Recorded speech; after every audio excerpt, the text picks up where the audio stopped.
الحمد لله الذي شرفنا ببلوغ الإيمان.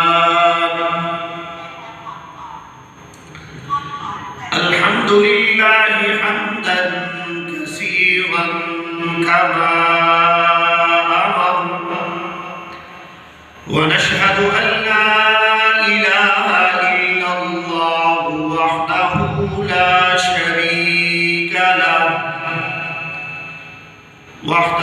لا شريك له إرغاما لمن جحد به وكفر،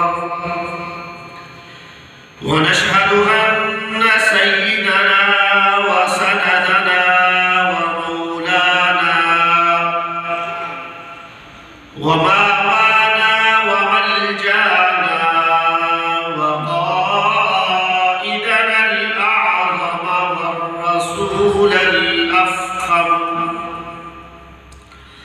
محمدا عبده ورسوله، لا نبي بعده ولا رسول بعده ولا معصوم بعده. أما بعد، فأعوذ بالله من الشيطان الرجيم. بسم الله الرحمن الرحيم. اقرأ باسم ربك الذي خلق، خلق الإنسان من